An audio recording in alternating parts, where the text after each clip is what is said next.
All right, 5, 4, 3, 2Z, 1Zs. Hey everybody, how are you doing? Welcome to the double Crazy J's double Model Railroad Weathering Podcast. I'm James Powell, and that guy over there is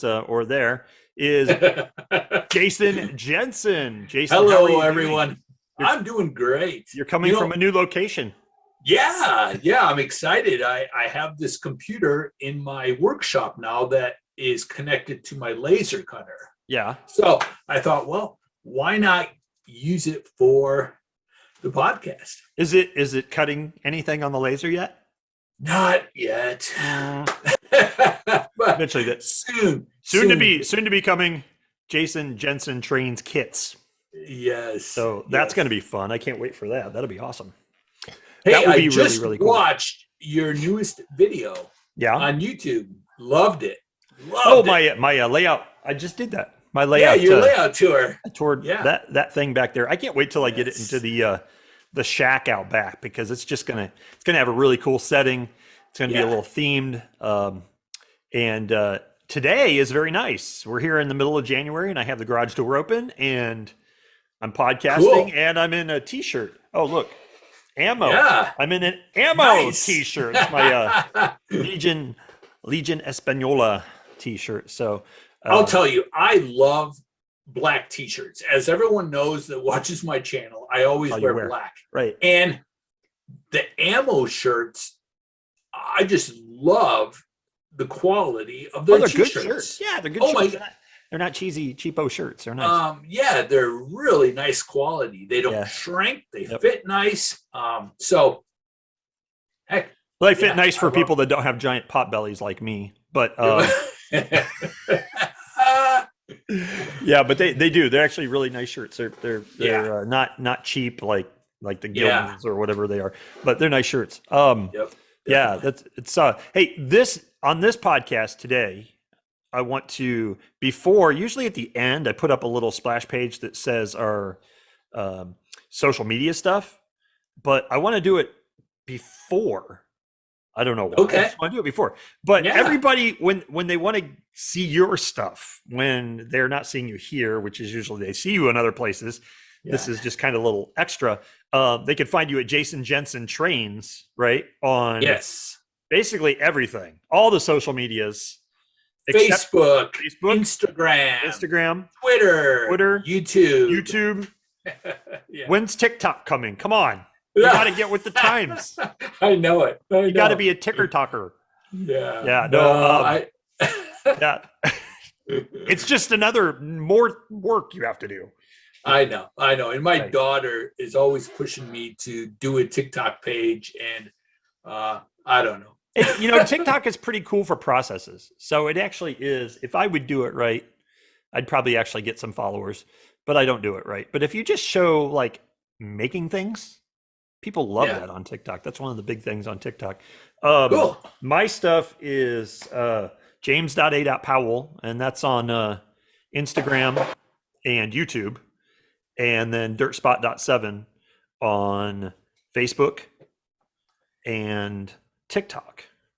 So yeah, I kind of have it. It's not really, I wouldn't say I put any effort into any of it, unlike somebody I know, but yeah, if you want to check out our other pages and models and pictures and things up close and little side projects we do, like I've been working on this little door. That's so cool. They're, one is like, 1/12 scale, so it's pretty big. The other one I made was like half that size. But yeah, I've been having a lot of fun. I've been learning new techniques. So new weathering techniques.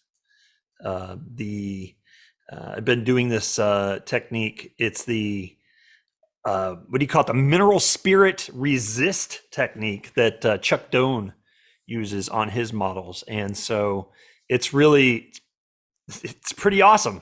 I'm pretty happy with it. I don't know if anybody out there has read about it, but you take a piece of basswood, right? I think pretty much basswood. Jason, are you back? Hey, I'm back. I don't You know. just disappeared. The screen just said Yeah. Jason Jensen, and then you came right back. I was going to explain the whole basswood resist, basswood resist, the mineral spirit resist technique for chipping paint, Okay. Yeah. Yeah. which now I'm not necessarily one to really explain it. I can do it okay, but not nearly as good as Chuck Doan does. I guess it's been around forever. I've just never used it. So, but basically, what you need, and I'll post some pictures up on this video so people can see what I'm talking about. But you use basswood. You can't use balsa wood. You got to use basswood. And you take that basswood and you take like a wire brush, and not the teeth of a Zona saw or a razor saw, but a wire brush, and you go with the grain, and you actually put in a little bit of exaggerated grain lines almost. Okay. And with basswood, it's kind of cool with a steel brush. It actually just accentuates the existing grain, which is Yeah. really cool. Make sure there's no little fuzzy, little, not splinters, but the little wood fuzz pieces on there. So you might want to take a high, like a 320 grit sandpaper and kind of knock those all down. I even took a lighter and kind of burned them off really quick.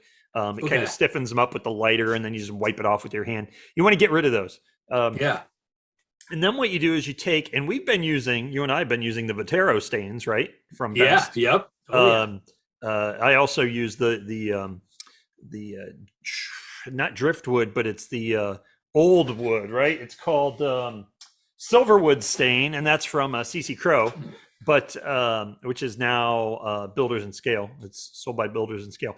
But the Viterro stains from Best I like actually better than the Silverwood. So you wash it a couple times to get the kind of silvery color you want over top of that wired wood. And then from there, you could take like pigments or pan pastels. And I usually just mix those with alcohol. And I'll do like kind of raw umber colors on the wood. It actually pretty much it actually kind of helps with the resist a little bit. You're not really coloring the wood with it so much, just slightly. You lay that down, and then over top of that, you take just regular old mineral spirits like that right there. Just simple old. This is like California style mineral spirits because you can't get anything here anymore, but it works just fine. This is Clean Strip, and I think you can get this probably at any hardware store. It's weird. It's like milky white when it comes out, and you brush a couple layers onto your the wood over top of the stain and the pigment. You put one layer on there. You kind of let it dry until it gets to a little bit of a sheen. You can see it's not totally dry. It's kind of got a wet sheen to it, but it's not wet, like puddled wet. And then you do a couple layers like that, maybe like 2 or 3 layers. And then you take an acrylic paint, which it's kind of interesting the way this works. And of course use ammo paints. I actually tried a Createx white airbrush paint, and it worked too.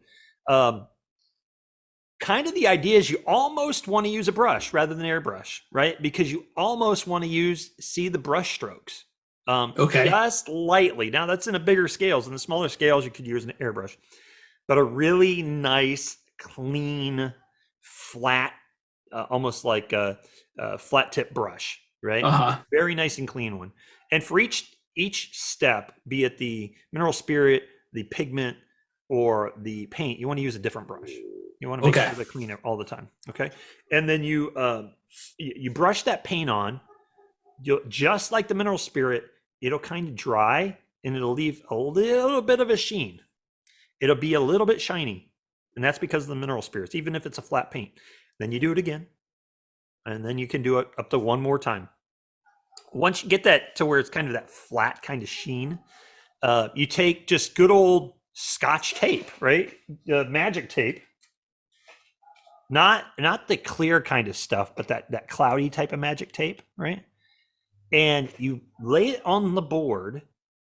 And this you got to experiment with, because there's a window of time, about 3 to 4 minutes in a normal room temperature, after you start pulling up, or after you lay down the paint.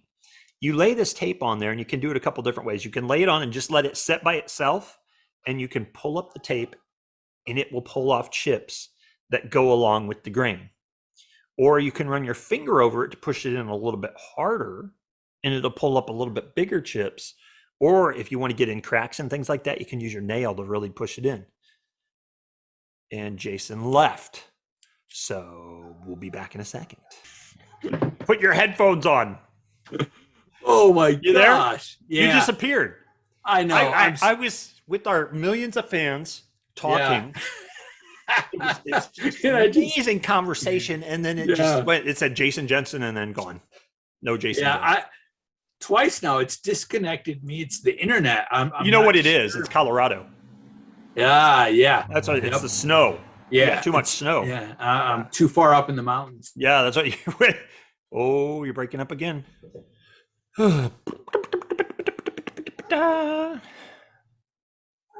if I can look like Jason. Look like Jason. I don't know what happened. You locked up? Yeah, it's my computer. It's, if you don't mind, let's start over. Okay. I'm gonna connect everything back in my office. Okay. Because I've never had any problems in my office. Okay. Yeah, go ahead. I'll stop this recording. Okay. So we're back. We left for a few minutes. And as you may see, Jason has a different background. And his lighting's a little different. And that's because the computer that runs his laser, because it's so processor intensive, because it's running that laser so often. Yeah. That it couldn't take the live stream. So for whatever reason, there was problems with that computer. So Jason switched over to his other computer in his studio. Yeah. And, his second studio, because he's got his art studio and he's got his model building studio. So he's in his art studio right now. And we're back. We're back. And we're back. See, now I'm on a Mac. And of course, it's working perfectly. That's the problem. That's what the problem. it is. Yeah, that's the problem.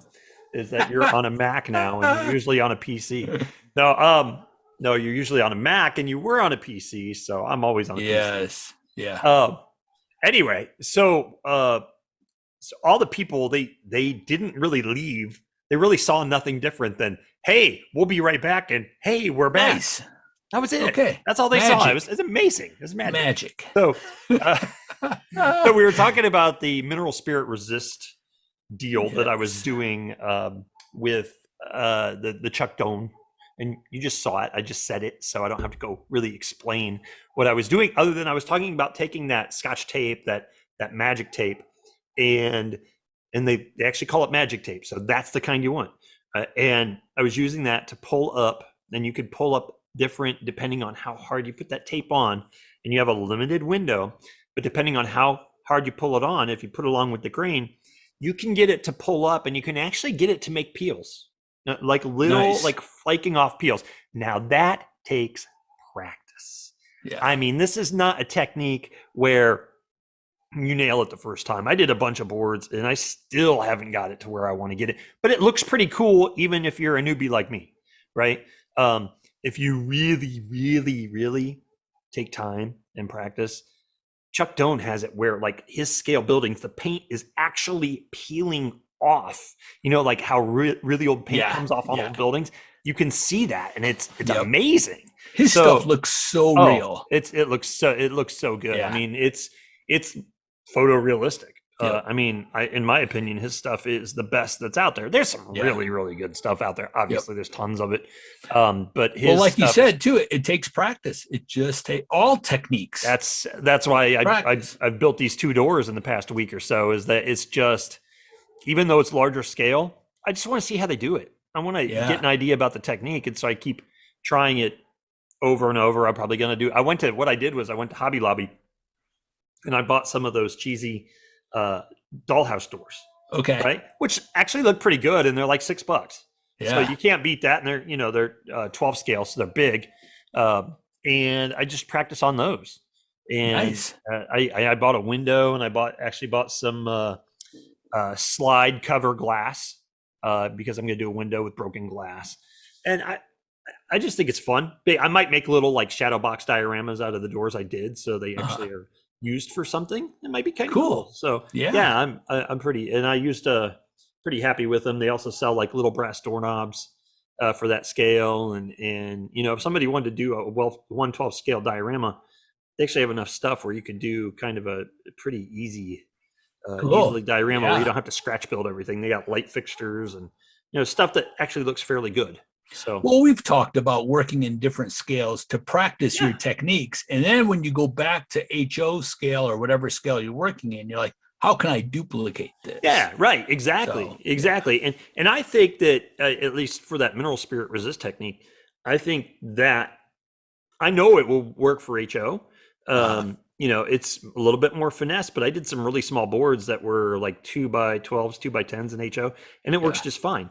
It just takes a little bit of finesse, a little bit of practice, knowing a little bit about color theory, so you make sure your colors are kind of right. You know, you want to make sure that you have a nice, for the most part in HO, when it's small, you want to get a kind of a nice contrasty wood color with your paint color, so you can actually see something happening there from a distance.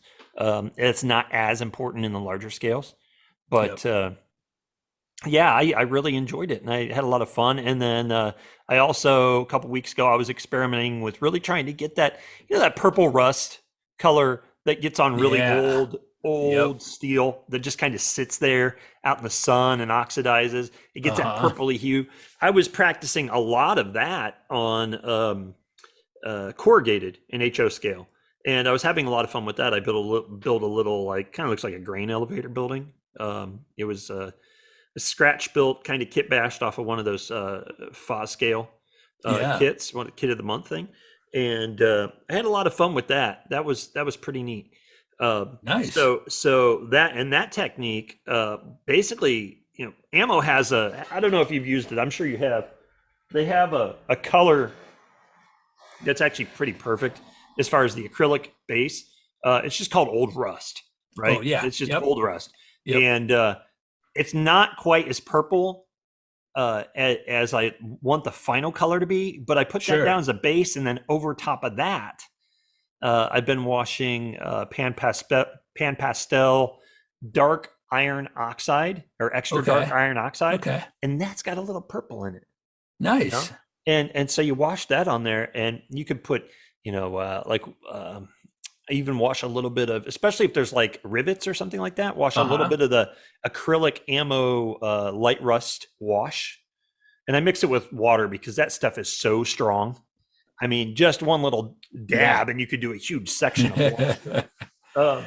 But that old rust is difficult to achieve. It's hard. It's really hard to achieve. And one of the reasons it makes it hard to achieve is because if you look at it, it gets that purple, but it almost gets like a glossy kind of sheen to it. That's like a bluish purple. Like you're almost getting the sky reflecting off of it.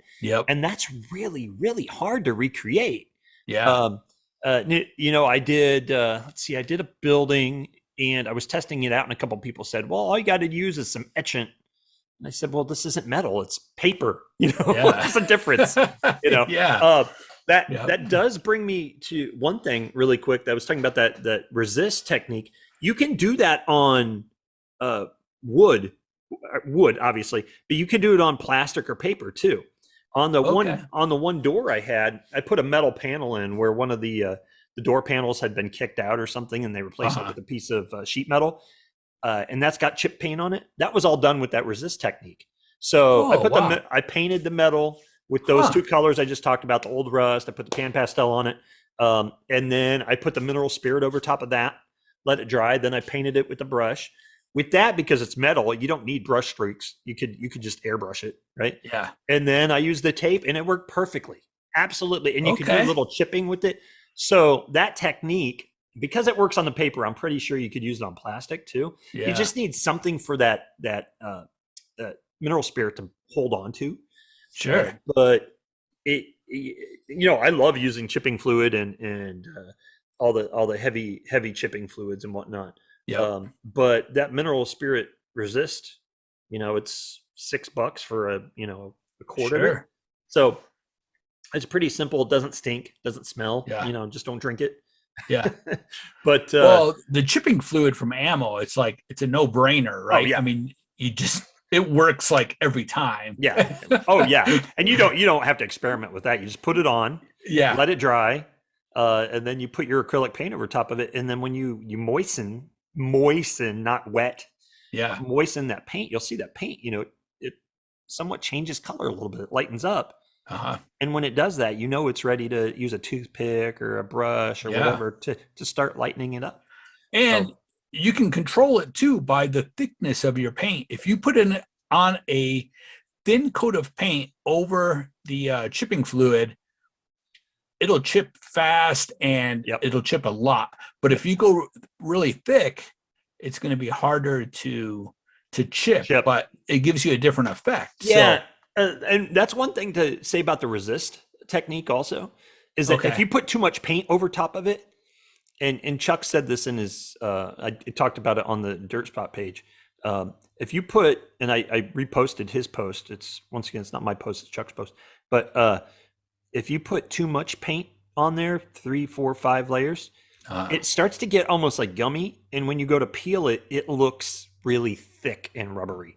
It doesn't have that nice peeling effect like paint does. So you do have to be very cognizant of how much paint you're putting on. Yeah. And once again, it takes tests. But with the chipping fluid, it's the same way. You can only put so much paint on before it just doesn't work very well. Yeah. But I mean, with chipping fluid, it's a little bit more obvious. It's definitely easier to use. But I don't know if people out there have seen the tank that I did. Well, you did the same tank, and I tell you, I learned so much about using the ammo products. Yep. Building that tank, I really got to experiment a lot. Yep. With like the different muds, products, using like the muds. Yeah. You flicking that on with the brush or with a toothpick. Getting mud splatters. That's things that we don't necessarily always use. It will in scenery, in HO scale or in smaller scales, you could use it all the time. Yeah. But we don't use it a lot in the smaller scales on vehicles and things like that, only because they're so small. But yeah, I mean, it's neat how they come up with those formulations, because they're so pretty amazing. It's pretty amazing. I can't wait. Supposedly we have some U-Rust coming our way. Yeah, I can't wait. It's similar to a type of material that we use in large scale, where you put like real iron or real copper powdered form on a surface, and then you patina it with different chemicals. I think it's very similar to that, but you can't look any better than real rust, right? Yeah. And it does. It's a natural thing. It's gorgeous. So yeah, the tank that you did, and then you did that diorama, which, were you able to use any different techniques in the diorama that you haven't been using in like your Star Wars, your large scale stuff? No, not really. When I built the diorama, it was the only thing I really got to experiment a lot with was working with foam. Yeah. Okay. And it shows in the video, just carving the foam and making it look like, real brick and cinder block. And so, so that for you,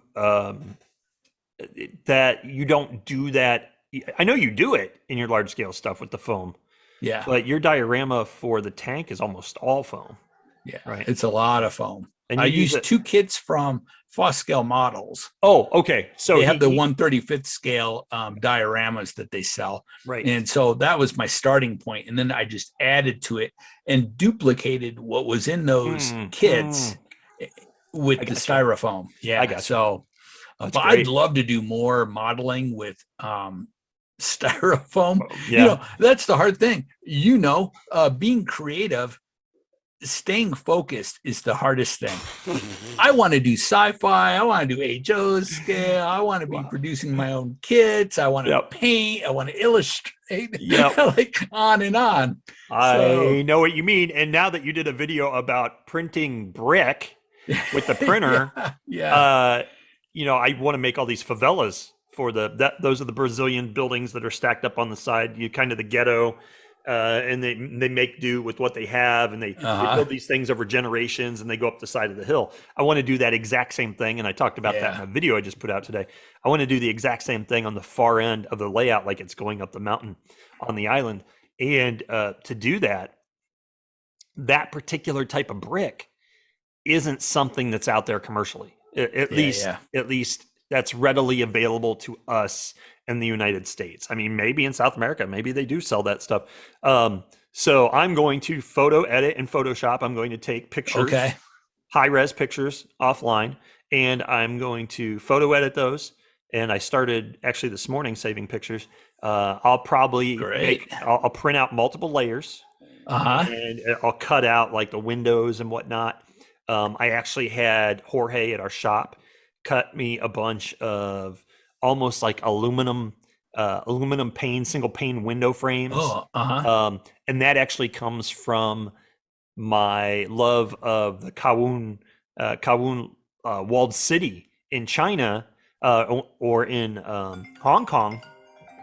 That I'm getting a phone call that comes from that.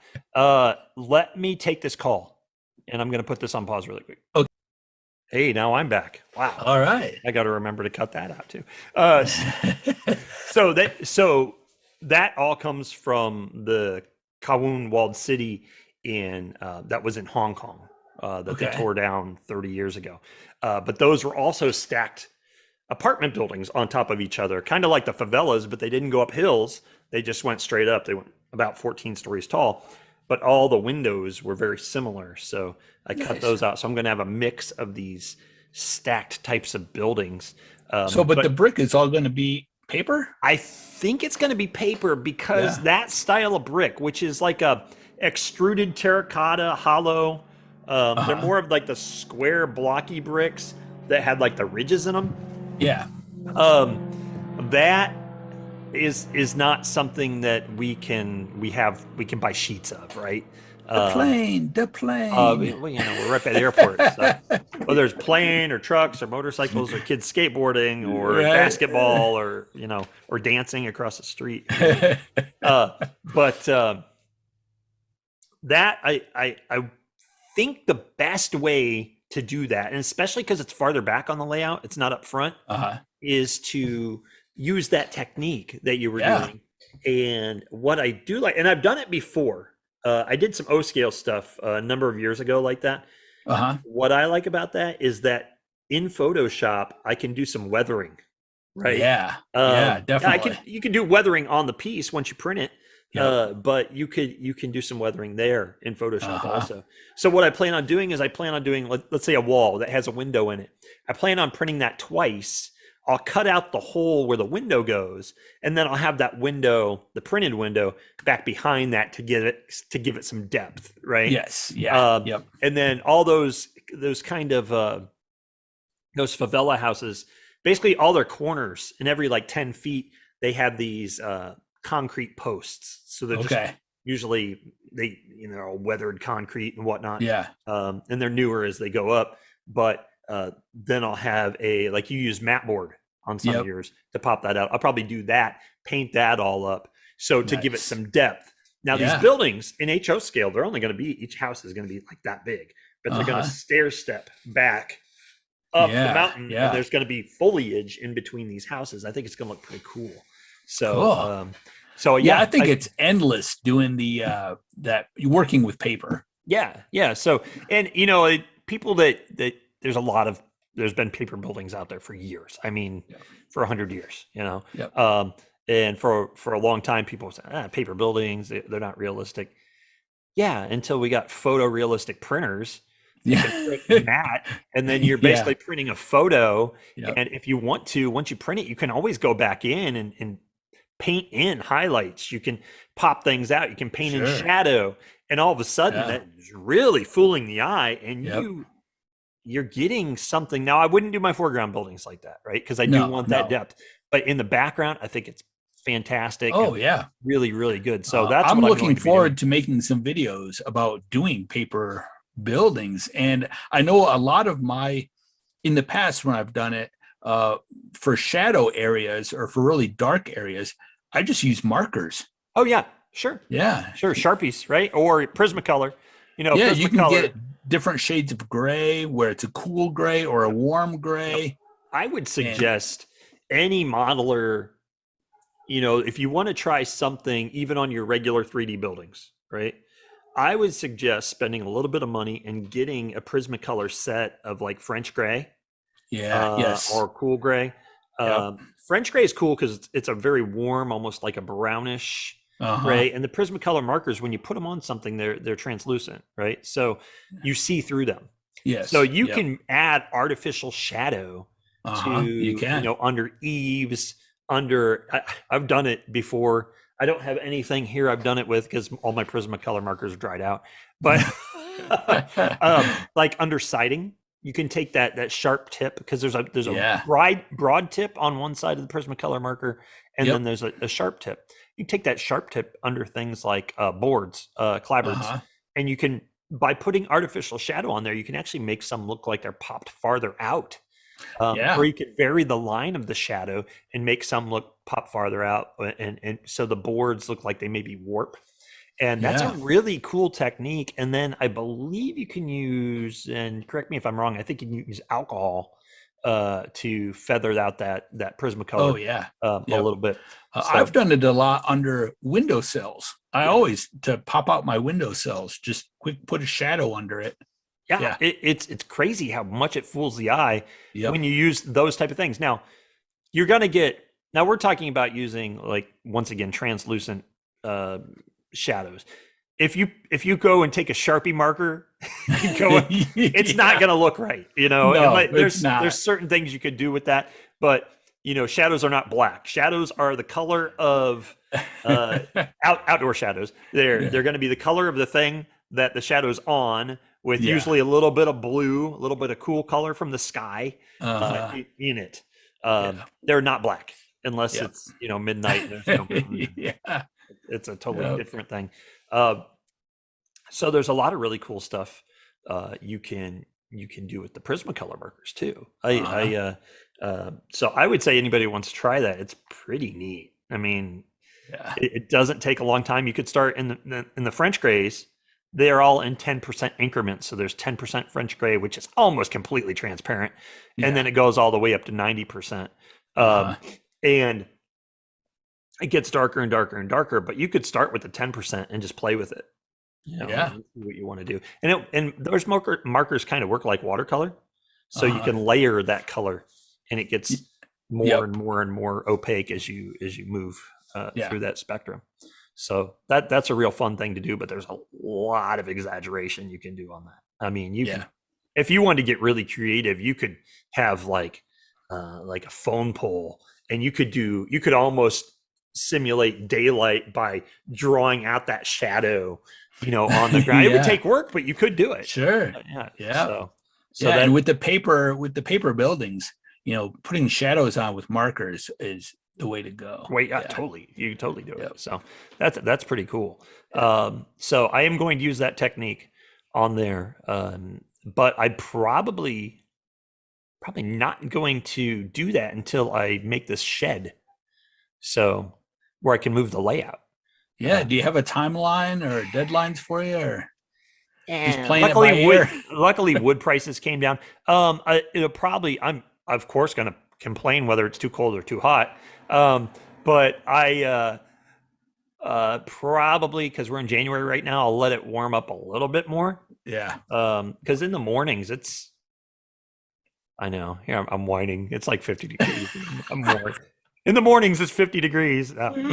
Most of the country's going, okay, and so that's nice. We got t-shirts. But I'd like it to be a little bit warmer when I'm working outside. And I my wife works second shift, so she's sleeping in the morning. So I got, and it's right outside our bedroom, so I got to juggle that. But I can't wait to do it. We're actually going to. There's a guy named Justin Scard who has a YouTube channel called Random Land, and it's Disney type stuff and Route 66 type stuff.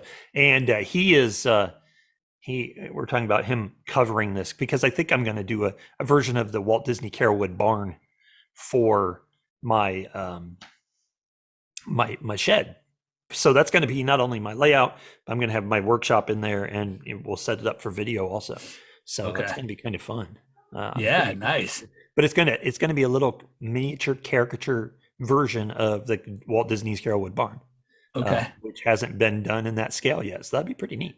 Yeah, really cool. Yeah. So it'd be neat. And if it's not that, my girls and my wife want me to do Walt Disney's daughter's playhouse that it was at his second house in LA. So that's cool too. It's very whimsical, definitely. very whimsical, Definitely. but it didn't have trains in it.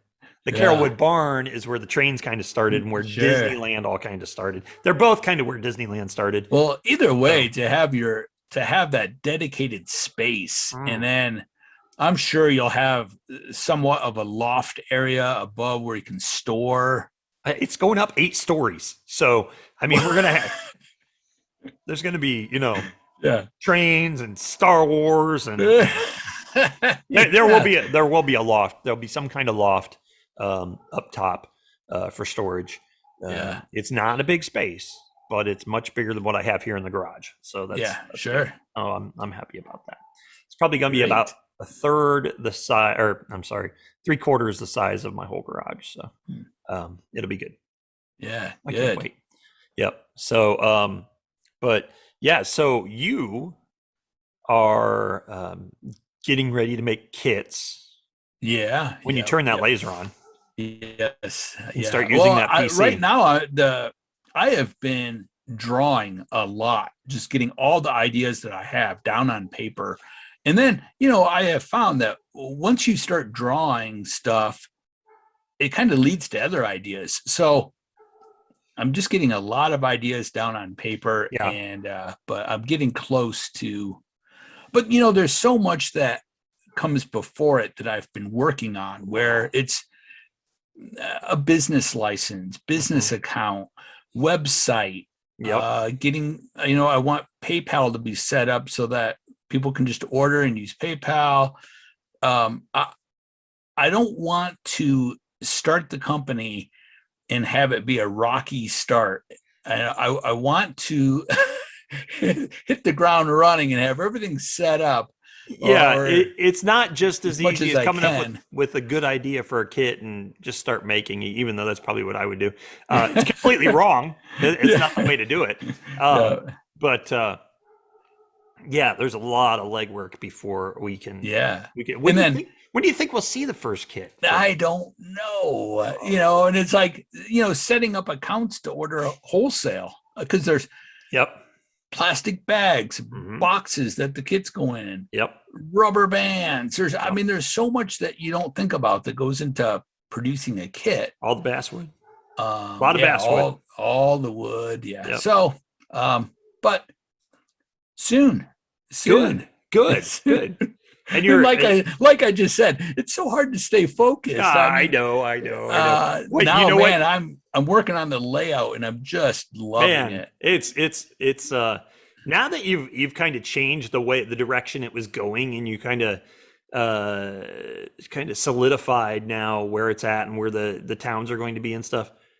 It's you just did a video where you kind of did a overview of where everything's going to be, and man, it's pretty solid. It's cool. I really dig it. I really dig it. It's and gosh, now I'm just so excited about building, knowing, like what you just said, knowing where everything's going to be. Now I can just run with it and just build. Yep. So yeah, a lot more wharf.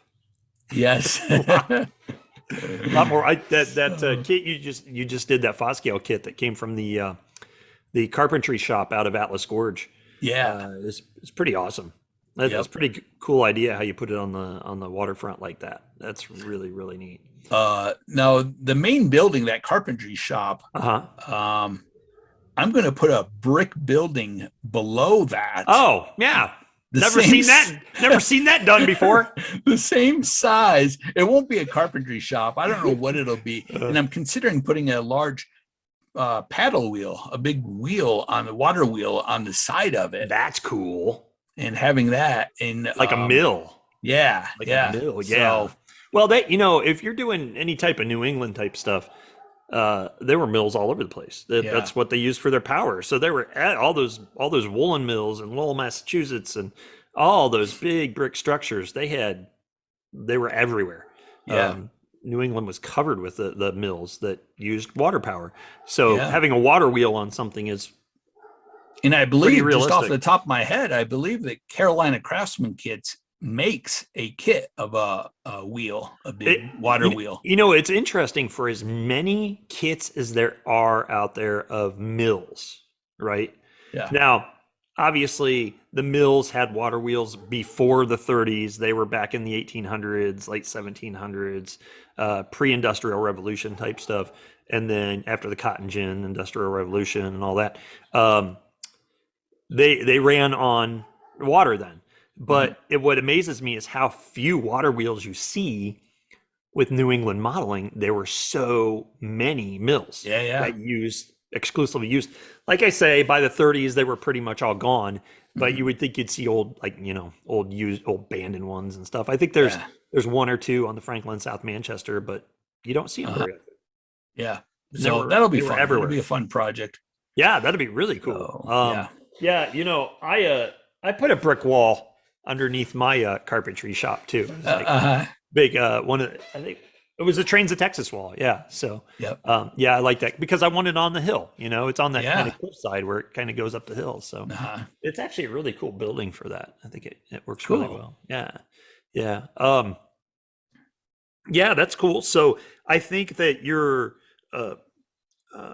what you have going on with the layout and the direction it's going is pretty awesome. I don't see a lot of like big scenery. It's going to be pretty much all buildings, right? I mean, yes and no. Oh, okay. I do have plans for some very large, like rock cliffs. Okay. I think that it'll change the look of it when I start getting the rocks and the dirt and all that put in there. Okay. Then people are like, wow, it's really taking on a whole nother. Well, it does. It adds feel. like a softer, you know, you got all these vertical lines, you know, and then once you start adding trees, it all takes time. It all takes time. And it's so funny because some of the viewers are just like, they just want to see it. Like, oh, you know, they just want me to build it. Yeah. They want to see me working on it 24/7. It's like, hey, I have to get all the kits first and then I have to build them. So yeah, I mean, there's life, right? I mean, right. And you don't have any, you don't, how would I say it? You don't have any, well, you have a lot of kits, so that's good. You know, you're not running out of kits where you're going to need some anytime soon. So that's good. You know, it's funny. I was talking to someone that watches the channel and I mentioned that I'm married with 2 kids, and they're like, no way. I had no idea. So, me too. I mean, me too. They're like, wait, you have time for that? Yeah, right. Well, that's because Jason Jensen, folks, does not sleep. So true. What time did you go to bed yesterday? Well, the one day when I put out my new video, I didn't sleep at all. I stayed up all night long. And then what's horrible is I'll take an hour nap or a 2-hour nap here and there. Right. And it just screws up my whole schedule. I can't even. Before you know it, I got to take my son to school. Jason goes to bed in the AM, the time that I go to bed in the PM. So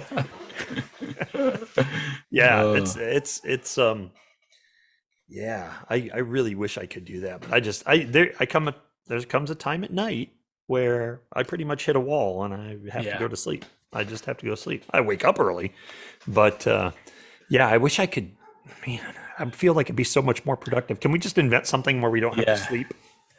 Well, you know, my son is a senior in high school and he's in his last semester. So then he'll be done with school and my daughter's off to college. So I have had some more time. It's kind of one of the reasons why in the past 5 or 6 years I've been able to get back into model building is because once the Yeah. kids aren't real little, you can do Yeah. that. I mean, when they're little, man, it's hard. It's really Hard. hard. Yeah, it's hard to do anything, any type of model type stuff with small tools and, Yeah. can't have them, they'll grab them, and you gotta be around your kids, right? You Yep. can't just, Yep. Yeah. And when Push they them get to off high somewhere and say- school, you're a taxi driver. Well, So, yeah, that too. Yeah, you're just constantly running here Right. and there. And Well, that's why I say so- you can't be in anything extracurricular at all. No way. yeah. You go to school and you come home. Yeah. Yeah, it's tough, but once you get a little bit of that time freed up, then you can start yeah. kind of going to it. So that's really, really cool. Yeah. That's great. I think the layout is going to be, your layout's going to be something pretty spectacular. You can just see it, on that lower portion where you've kind of done a lot. I don't want to say it's completed because it's not completed by any means, but you could see it. You could see it in the photos and the colors and your composition and just the way everything's set up. Yep. And just imagining that whole thing like that is just, Yeah. that's like seeing the Franklin in South Manchester when it had all the big buildings, Yeah. It's like, holy cow, it's unbelievable how much is going on there. It's difficult. I think we're both building our layouts about the same way as far as like structures first, moving them around, then figuring out where the track's going to go. I mean, it's not normally how you build a typical layout. Not, in all honesty, I would probably rather do all the track first, right? Yeah. And I have the track that's going in this section. The track is there, Yeah. Once I knew what scale I was going to be, it had to be really small gauge, narrow gauge. That's why it's HON 30 to be able to fit in the small area I have. If I had the space, I personally would probably do all the track work first. It would be easier for sure. Yeah, I would probably do it, and then I would build the buildings. Yeah. Back on my layout back in Ohio, at least the section I worked on, that's what I did. I laid out all the track first, and then built the buildings. And I like that. I would. For me on my layout, I just don't want to get stuck. Well, I get it. I mean, I completely agree. Like, because once you have that track laid down, you're done. You're done. Yeah, you have to then place buildings that are going to work to the real estate that you have available. And that's hard for people to understand that are model railroaders, and they're not kind of like. I don't know. We're in this weird like diorama model railroad thing where it's a model railroad, but the trains are there for animation. And if I had more room, I would put in operation because I enjoy that. But I like the composition. I like the scene. I like thinking about what would it be like to live in that area. I like setting that mood. And so for me, and I know what you're saying is if you get an idea of like a massing of buildings and you can't do it because there's track in the way. It's more important the buildings and what that feels like. Than composition is huge for me. And looking at it from all different angles and being up high, being down low, getting all around it and constantly moving them to get that perfect composition. It's like creating a painting, right? I mean, you're laying it all out to create that perfect looking painting. What I kind of like is taking the buildings and setting them out. And I did that with I have that Jason Jensen oil reclamation type of building that when you had sent me a few years ago all those kit parts, and I put together that building. I like the fact that I put that down and then I had to build buildings around it on the layout. I really enjoy that. It looks naturally positioned when things are built around it, I agree. It's not just like this thing plopped down and there it is. It's got, and I heard Todd Wiley talk about that too, about how they want these little buildings to go around the bigger buildings, like stuff was built around it. And that does lend for a little bit more of a natural kind of feel to it. Kind of like how you build your buildings and you got little things coming off of it. And well, I guess it's how Doug Foscali, designs his kits. Same type of thing where it's little add-ons. And I like building the stuff with the terrain, So kind of like John Allen did when he was laying the track. He laid his track in one section after he built the scenery. That's crazy. But it's kind of like that, where you're building the buildings after you build the scenery, because that's how the real world works. You have to. Well, then it tells a story, right? In my newest video, I built a waterfront structure, and part of it is on a concrete pier. Right. And then I've got 2 little wooden piers next to it. Right. And I mean, you can make up the story yourself just by looking at it. You can see that originally there was a concrete pier and there was like 2 or 3 main buildings. And then they decided to add on. So they built a second pier out of wood. Right. Put a couple little structures on that. Right. And then maybe a couple years later, they're like, oh, let's expand. Right, exactly. And they build another one. And so it's just adding, and especially in that time period, 30s and 40s, that's what they did. They just added on. They didn't have extra money to tear down and rebuild. Right, it was make do. They just kept adding and adding. That's why I love favelas, right? Because those things are built over generations on top of each other. Usually they stay within the same family. And they build a building, and then the next generation maybe gets a little bit of money, and they kind of keep adding on to it. And they also somewhat kind of overlap and merge with each other. And I just love how that pulls your eye through a scene. Yeah. I think that's something that a lot of layouts kind of miss, and it's important to us because that's kind of what we're doing. We're doing that visual storytelling, whereas a lot of people aren't, and that's completely fine.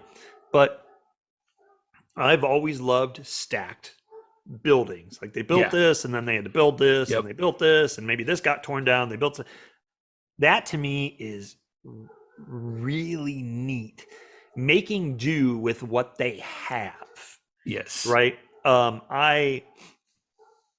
We'll go back to talking really quick about that first door I made with that larger scale, 20 scale door. And, I had a number of people message me about that. And a lot of people complained about it because it wasn't right. I had the gusset going backwards on the door, which that's fine. And they said it's not right. So I had to go out and find a bunch of pictures of doors that were built like that. And I said, you know what? Here's the thing. There are people out there that actually, believe it or not, build things that don't know what the heck they're doing. Yes. In the real world. Yep. There are people that have no money, but they have materials and they need something, and they build it how they think it should be built. Yeah. And that's how it is. So not just always perfect. To me, I love that stuff. And that's why I built that thing. Yes, the hinges are on the wrong side. Yes, the gusset, the Z bracing is backwards. There's a prototype that you can find for everything. And the one guy was complaining because the boards at the top of the door were different heights. And he said, I could see that happening at the bottom because boards rot and all that, but nobody would ever build a door with the boards at the different heights. I said, I get it. If that door was going into a doorway, it wouldn't work. But what if that door was for a fence? Or what if that, and why is there different colors of boards? Well, because that's what they had. So they used what they had. They didn't have any paint, Yep. So I love that kind of ramshackle, make do, make it happen no matter what. I love that feeling. To me, that's a story. Yeah. There's something that happened, and there's something to be said about that. It's not brand new. It wasn't made at a factory. It wasn't made by the professional builders. I agree. It was made by some people that are just throwing stuff together because they needed a gate, and they needed a door, and they needed something to block that off. Growing up in Iowa, I saw a lot of that, especially on farms. Farmers just took what they had and built stuff. Ranchers are the best for that. I mean, we live here in Central California. And even when I lived on the Central Coast, it's all ranches, right? It's all, whether it's cattle ranches or farming. And man, I'll tell you what, those good old boy farmers, they'll take anything and make anything out of it. They don't care what it is. Yep. And it looks so freaking cool when they'll Yep. just hobcobble stuff together and, Yeah. add on. And there's actually, we live in, definitely suburban sprawl where I live, right? But a couple blocks away, there's this old farmhouse, and it's small, and it's got like 10 shacks out in the back. And they're shed, added on to shed, added on to shed, added on to shed. And some are made out of brick, and some are made out of board and batten, Yeah. and some are made out of tin. And I keep wanting to go because I know they're going to tear it down soon because they're going to build, track houses there. But I want to take pictures of this because it's all, they got like rocks up on the roof to hold down the tin, and it's got every little bit of character you could possibly imagine, but that's how things were in this area. Yep. You go out to any of the old farms that still exist, and if they're not some big, corporate mega rich farmer, they're going to have these ramshackle buildings. Yep. Right? And that has character. That has a story. And that's why I do it. Not that I don't appreciate super clean, really well done models, because I do. I love super clean or lightly weathered, really tight modeling. I love it. Yeah. But for me, I like this thing that's like, man, this stuff is on its last legs. It's going to fall down, or it did fall down. Yeah. It tells that story. And that's what I like. That's my whole railroad is that. Yeah. These people are on their last legs, and they're making do with what they were left. Yeah. So there's stuff that's not right. There's a ton of stuff that's not right. Yep. But it's not because I don't know, right? I build for a living, right? It's because I like to show that story. I like to show what is going on in their minds. Yeah. If everything was perfect, it wouldn't reflect what would happen if this was real. Yeah. So that and that's, you're doing the same thing in a different time period on your railroad, right? And I think it's hard for some people, if they haven't seen it with their own eyes, to think that that's possible or that could actually be that way. Right. But yeah, like I said, growing up in Iowa, man, I've seen some construction that's kind of scary. Man, yeah, I know. Well, I grew up in Ohio. It's like, hey, if you got this, I remember my sister owned a farm at one time, and it was like a farm with cows and pigs, not a farm like a growing farm, not a produce farm, a like farm a of grain animals, with corn, not a ton of animals. But man, their barn, it was the coolest thing ever, man. It's like beams up on stones and bricks and oh my God, just there. I remember there was one in on the west side of Cleveland, in I believe the town, it was in Westlake or North Olmsted or something like that. And we're talking, this is suburban sprawl, right? But it's in the middle of an area that was a farm at one time, and it's got for miles on every side, it's got malls and whatever. But this house, the really nice old Victorian house, they keep it clean, but they had this barn in the back, which was almost like scaled down. It was really weird. But it had these brick walls up on the front of the barn for one story, and then it had the old redwood. And man, the bricks were just, the mortar was just hanging out and decaying and sloppy, and the courses were all, and the masons, when masons see that stuff, they're like, oh, they would never build like that. I'm like, bull. That's right. Maybe they didn't. Yeah. Bull poop. I didn't mean to say that. I'll have to bleep that out. But, maybe they didn't build it like that originally. I know they had to, because the mortar wouldn't be hanging out, right? Yeah. But the courses, over time, the foundation is shifted, and the courses have got all wonky, and they're not straight. And so the building on top of it, some of the boards are hanging lower than others, and the paint's all peeling. And man, I'll tell you what, that I unfortunately never, well, I did take some film pictures of that. I have no idea where they're at, but, and I think I went on Google Earth a couple years ago, and it was still there, but it was one of the most interesting barns because it was small. Yeah. And it had multiple kind of like extensions on it, and it had the little jib coming out of the hayloft. Everything you could think of, like a stereotypical, cool. like not the hip roof barn, but Yeah. just the regular gabled end barn, and it was so cool. And I would love to build that thing because I think it had- people thought very differently back in the 30s and 40s. They weren't thinking about building something that would last for centuries. It was just to make do to get by with what they needed. you were at the worried about your time. food. You were worried about what you were going to eat that day, Yeah. or And, that week. Think about real estate too. Like people, a company or a factory, they didn't buy all this land and put in a huge parking lot and have all this stuff that's up to code. It was No. just built on small blocks of land. Yeah, exactly. Everything was very close together.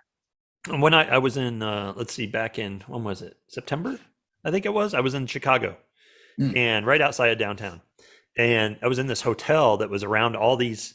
It was interesting because obviously this little industrial area that's been gentrified, and it's got all these lofts and whatnot, but you have all these torn down buildings, and it's foundation beside foundation beside foundation beside foundation Yeah. with a tree growing up out of one of the foundations, and you can imagine those buildings there where they didn't have parking lots for miles. Everybody was on either public transportation or they were walking, and so all these buildings that were probably built in the 1800s were all right on top of each other, and they just did what they could. Yep. I need more space here. All right, we'll build this thing out on the roof of this building, and and just as long as it didn't collapse within the next couple of years, it's good. Yeah. So they didn't have the codes that they do now. I mean, Yeah.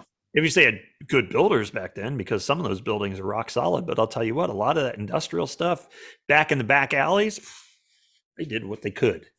And that's what I find is really, really, really intriguing with model building and structure building is, and then that all comes hand in hand with weathering.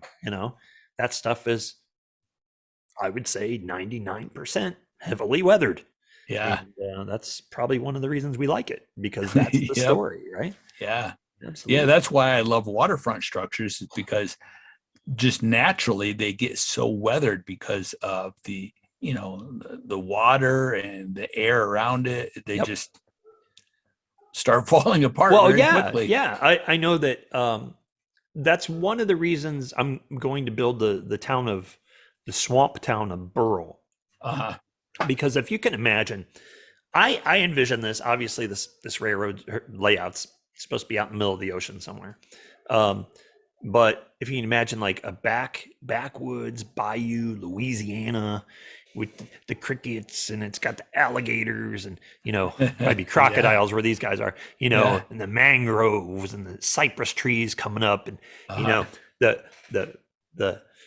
wooden planking on the porches just kind of hovering above the water, and like the things sitting on the barrels in the water, and that's what I'm going for. But that's all that weathering, that swamp. It's always wet. It's always decayed, green and mossy, and that's what I'm going for that area. And that whole waterfront thing is because not only is it a waterfront, it's a make do.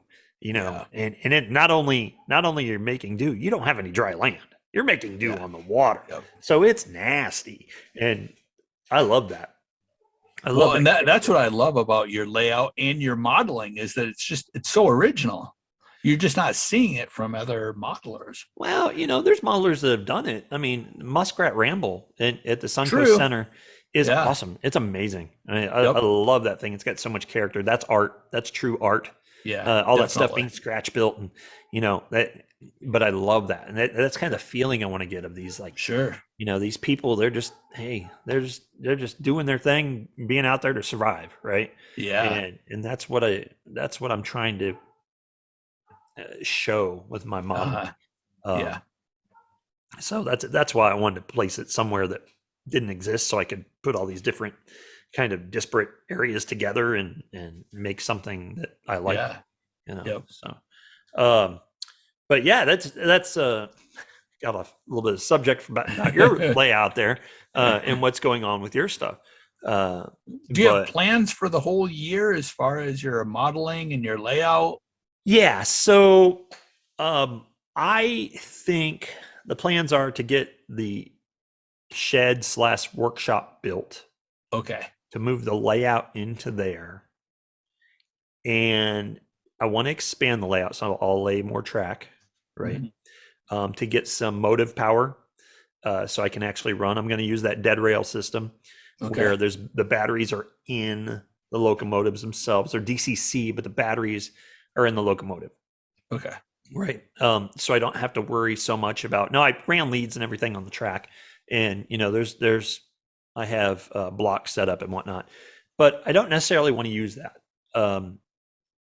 I don't mind if with the battery it should run really well, but I don't mind if the cars bounce around a little bit. Yeah. Engine bounces around a little bit. It's Yeah. kind of what I want to see. Like, you go on YouTube and there's a video on YouTube where it's some track somewhere in Ohio, and I think it's in Southern Ohio, and they show this train pulling it, and it's got like, it's this like freight train, and it's recent, but the track is super old and the ties are rotten, and you look down the rail and the rail is doing this. Yeah. Right?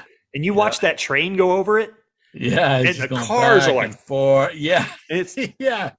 It's like they got to do everything they can for the rail to not pop off the ties and for the thing to derail. And I've seen pictures of stuff like that where the grass is growing up through the track, and that's kind of where I'm getting, because what I want is this railroad to be like, the corporations are gone, right? Yeah. They don't use this railroad for that anymore. It's completely ramshackle. So what it's being used for, I don't really know. Okay. Yeah. But it's got some kind of, so they're using it for something, because it goes out to this deep water port, and they're doing something with it. I have no idea what, but I want that feeling of like it's been abandoned for years. So is it basically like a large dog bone loop? Yeah, I think so. Where it's continuous running? Yeah, I think it's a large dog bone. I do really want to have something. There's a layout out there. It's HO, and I can't remember, unfortunately, whose it is, but it is Key West. It's from the Florida mainland, and it's Pacific South Coast. I can't remember, not Pacific South Coast, Atlantic. Can't remember what it's called, but it's the old railroad that you go out the Florida Keys, right? Okay. And it was on these white trestles, right? And it was just, I don't know, 6-8 feet above the water, but it looks like it's just hovering right above the water, right? Yeah. And I just love the look of that, because it was going through like palm trees and beaches, and I kind of want to do something like that where there's this long, and it doesn't have to be really long, couple feet, but if it's 4 feet, 5 feet, I want to do this stretch of this narrow gauge track out on these trestles over top of water. I just think it'd be so cool. I don't know why. I just see that in my mind. It's cool.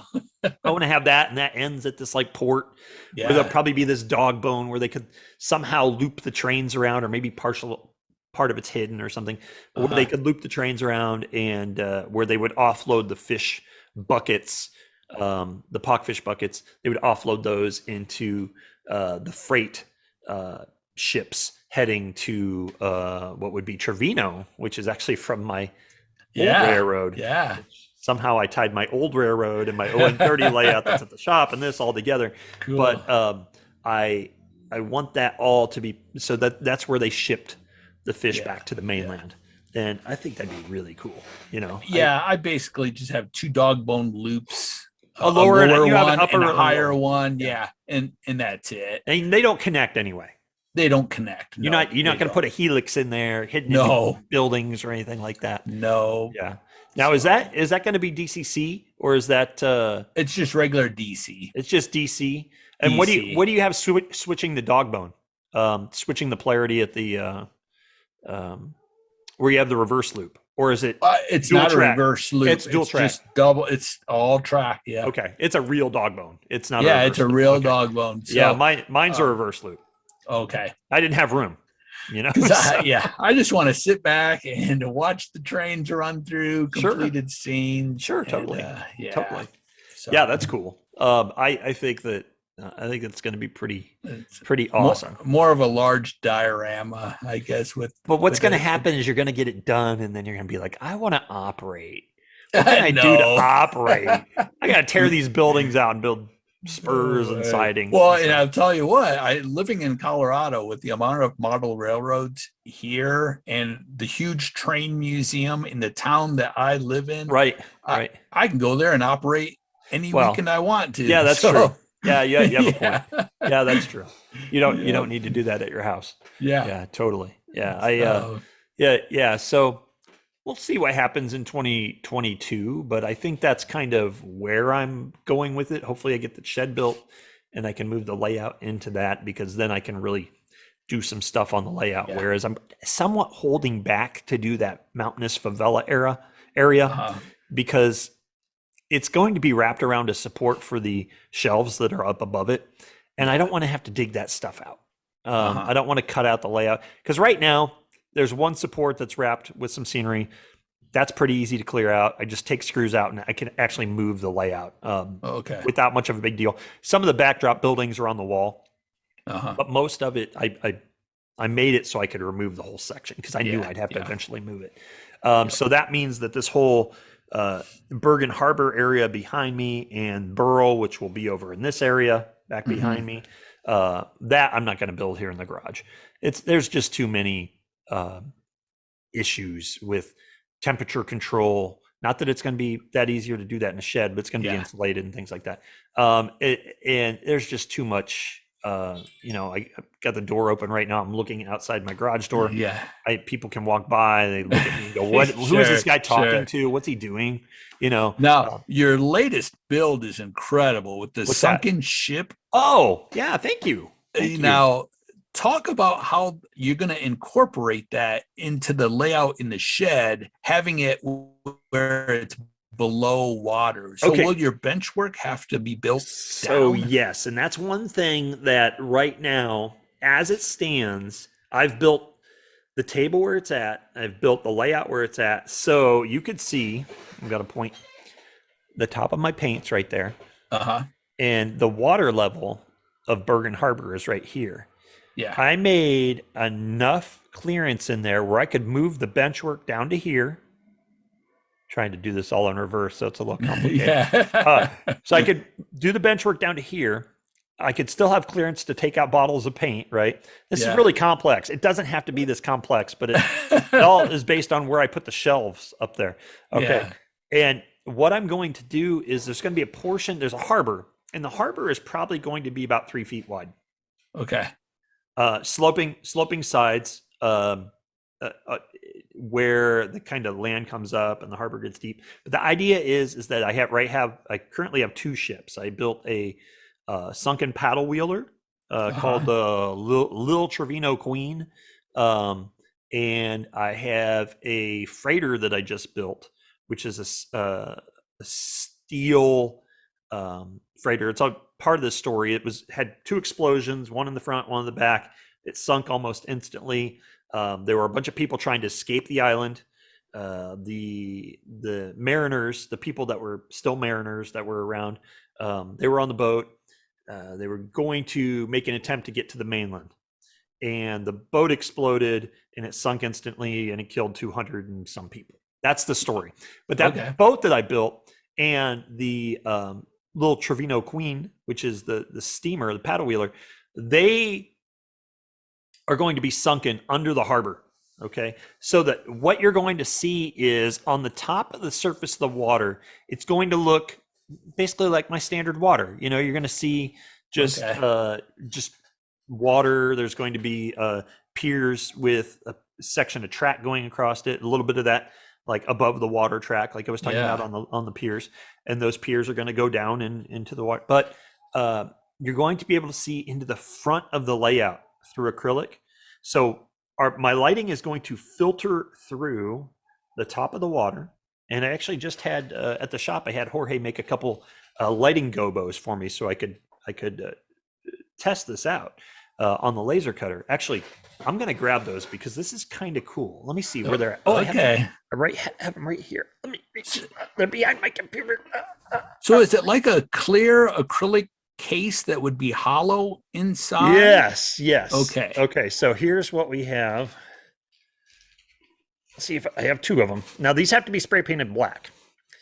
Anybody that knows anything about stage lighting? So what I did was I took, these are 8-inch discs, right? They're gonna be spray painted black and they have patterns on them, okay? Okay. So basically if you take and if these are black, now they're clear, right? Because this is what we had at the shop. But you could actually get these patterns if you put a spotlight behind it. You get Oh, these yeah. patterns to Yes. go on your model.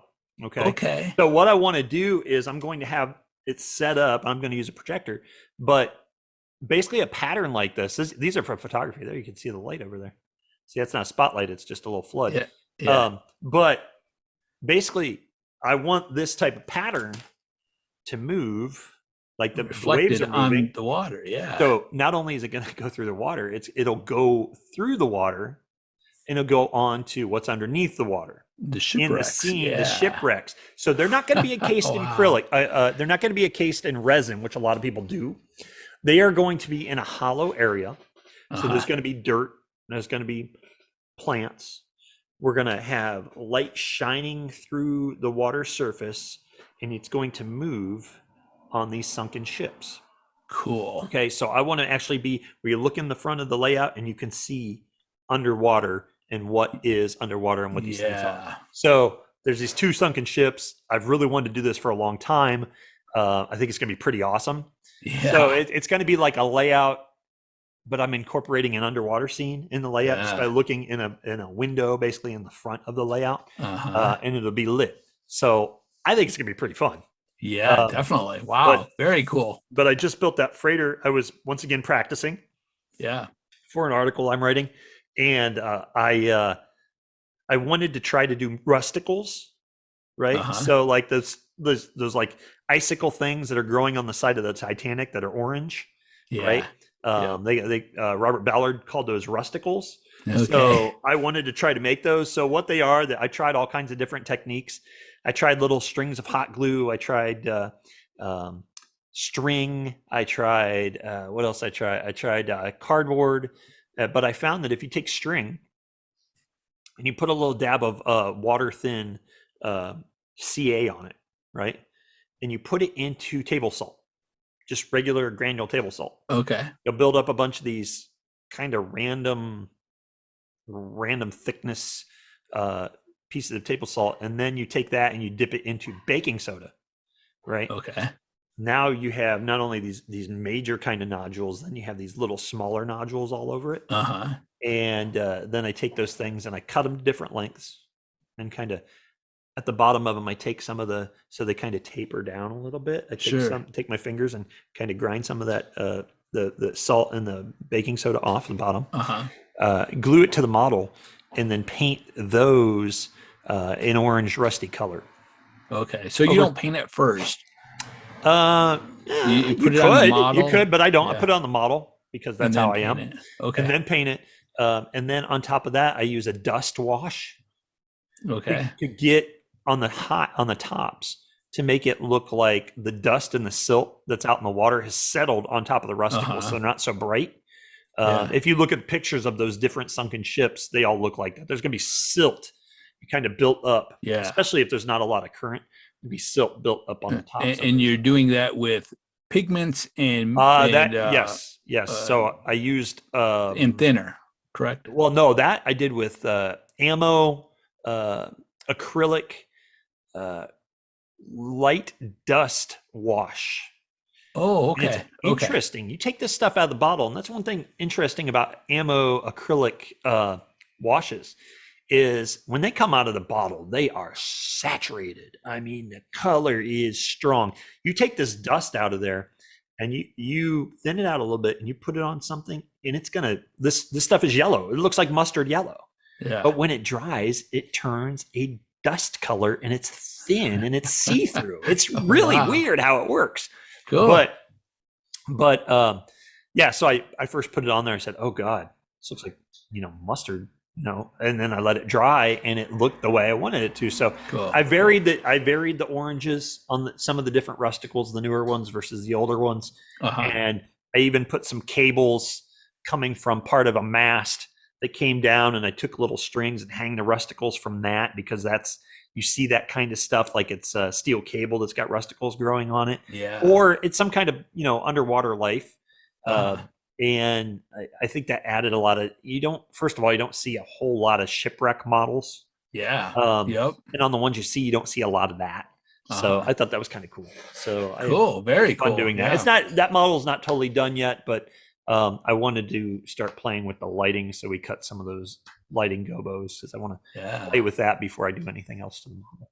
Nice. Yeah. So very cool. That's kind of cool. So that'll be incorporated into the layout also. Yeah. I think it'd be really fun to project water onto a water surface.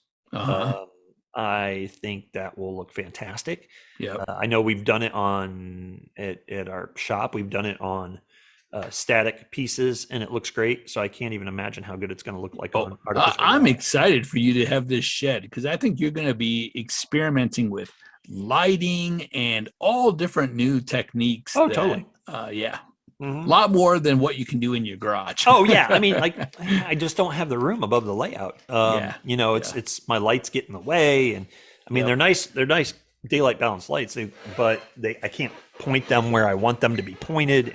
And so it's an issue. So I can't wait till I get that. And then I'm going to be able to set up a proper place to film, a proper place to do magazine articles, to photograph. Yeah. So that'll be great. I can't wait. It's going to be really fun. Cool. And I can finally get my pot-bellied stove. Nice. But I know they're going to make, wood burning illegal here, and then I won't be able to use it. But, I really want to have my little pot-bellied stove with things like that big where I can burn, just to keep warm. Well, if anything, just turn it into a refrigerator. beer fridge, pot-bellied stove, beer fridge. Yeah. That'd be awesome. Yeah, that's cool. Yeah. So you had said that you were going to, you have on your layout, you have to put in that foam closet cover, right? Yes. What is, you can only obviously access that closet from underneath the layout. Yeah. And it's empty. It's empty. You're not going to store anything in there or anything like that, or nothing at all. Have a hidden helix built in there. No. So you can, nope. And the only reason I'm keeping it is for resale value. Sure. Yeah. Because Oh, so you're going to move, and now you got to move the layout. Someday I'll move. Yeah, someday. Well, yeah, you don't want to take out a closet when you can just build around it, right? Yeah. Because it just adds another bedroom to the house. Well, of course, yeah. Yeah, which increases the value. So this is I have to put a plaque on the wall. The former site of Jason Jensen Train's layout. Yeah. Oh, so man. I'll fill that door opening with a thick piece of styrofoam. And then just you do another clouds on it. Cloud painting video. Yes. Yeah. Yep. Cool. So cool. Can't wait. Yeah, that's one thing I'm excited to do is I get to paint more clouds. Yeah. So, I know now kind of where the layout's going. So before, when I first painted this, I just kind of screwed around painting clouds, but no, I kind of know exactly what I want to do. So I'll bust out the airbrush. This is all, painted with a brush. So I'll bust out the airbrush and, actually make them nice. Very cool. Yeah. So, like I mentioned in my last video, I'm to the point now where I have to do things in order to move forward. I mean, it's important to get that styrofoam put in that opening and the clouds painted, because once I start getting everything built, I won't be able to get to that area. No, it'd be impossible. So yeah. I mean, it's already going to be hard enough to get foam in there. Yeah, but I can with two people, one on one side of that, and I'll crawl under and get inside the closet and attach it, and but it'll work. Yeah, that's cool. That's cool. No, that's great. That's exciting. That's gonna be really cool. I can't wait to see it. I really that area where the new part of the layout where the town is going to go up the hill. Yes, I can't wait to see that. That's exciting. Cool. I really, once again, it's a bunch of stacked buildings. I really like that. I think that's pretty exciting. But are you going to do like streets or just kind of not really? I am going to do streets. Okay, you will. Kind of like kind of like the Franklin South Manchester, how he kind of has the Definitely. streets going up. Yeah, I really Yeah. like that too. Yep. I like the idea of streets kind of curving out of the scene, and you kind of can't really see where they terminate. I like that. I Yes. like the using a little bit of forced perspective to make the streets smaller. Uh-huh. I wanted to do that on this. I just didn't have the room. No matter what I did, I Sure. didn't have the room to Sure. get that depth I wanted to. So I started Yep. doing it, and I said, it's not going to work. It's just Yeah. small. I would I have. know there's one waterfront area that I have planned where it'll look like it's curving around, and I plan to put a mirror at the end, Yeah. so that it just looks like it continues to go on. Totally. So Yeah. Except that means you have to paint the parts of the buildings that you can't see from the front of the layout. So that's right. That's right. that's cool. Yep. yeah, that's cool. That'll So be. Really I fun. like working with mirrors, and I wish I'll try to incorporate more mirrors on my layout. Uh-huh. I've done it on clients' layouts, Right. and it's just so fun to do because, like you said, you have to paint buildings that you don't see that part Right. of it, Well, exactly. but you do in the Exactly. mirror, in the reflection. Right. So, Exactly. yeah. And that's something you definitely have to think about quite a bit. Yeah. If you're going to use the mirror technique, Uh-huh. you have to plan for it. Yeah. Because if you don't, it's almost. I smell something burning. I hope it's not my heater here, but Oh no.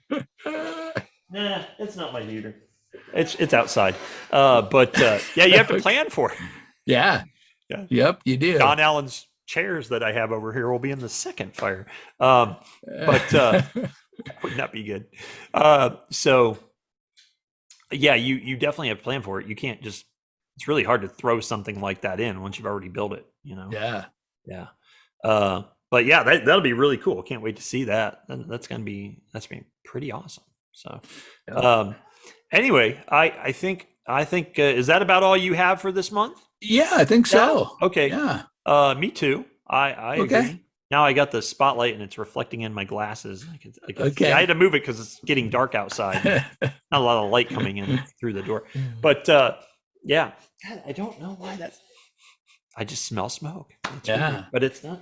It's not. Yeah, weird. it's you'll notice now that I haven't cut out while I've been on my Mac.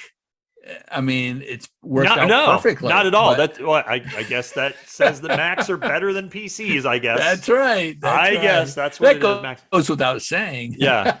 I guess. No, unfortunately, though, I mean, it's too bad because I liked having the background of my shop. That was awesome. Yeah. Well, the camera was good too. So It was super clear. better than it is now. Yeah, definitely. But that's Yeah. all right. It'll get figured out. Well, yeah, and maybe the lighting. I think the lighting is better in my shop compared to Well, here. I think I'm going to get a. Let me see if I can find it. A Panasonic Lumix G95. I have some friends of mine who use those for their YouTube channels. Okay. And it's nice. I mean, it's super clear. You can stream with it. I have a Nikon digital camera, but it's older, and you can't stream with it. You Okay. can only shoot video for like 20 minutes, and there's something in it that it shuts down automatically, so it doesn't overheat. I mean, the video is great, but I want to get a 4K.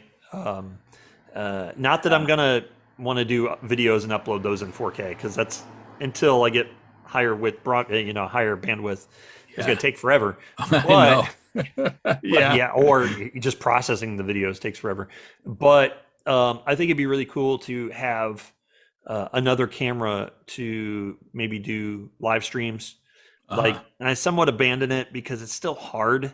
I don't have the really good quality where I could do nice tight close-ups.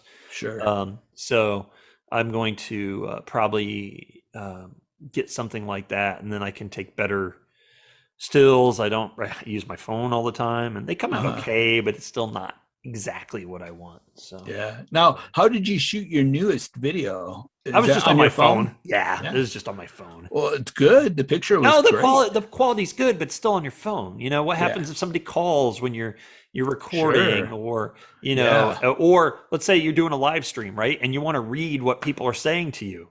Well, Yeah. you can't read what people are saying to you because it's coming in on your phone. Now, Exactly. I did do live streams before with OBS Studio, and that works really good with a combination of the phone and the I used a webcam and the camera on the Okay. camera on the laptop, and it's still kind of clunky. I want to get a dedicated camera. Sure. Sure. I think it'd be better. So Yeah. yeah. All right. Cool. Well, I think that wraps it up for. I think we posted a podcast in November, but we didn't in December, or we did at the beginning of December, but whatever. Yeah, This I takes don't know. care of two. Okay. Great. This takes care of two.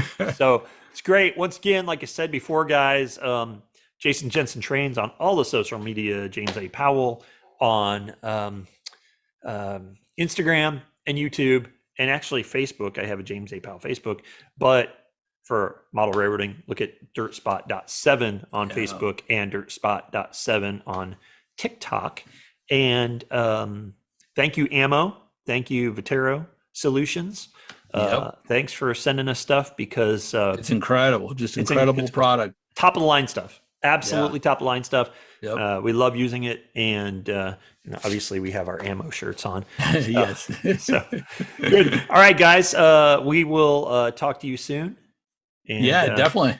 definitely. Thanks, everyone. See you later. Okay. Bye. Bye-bye.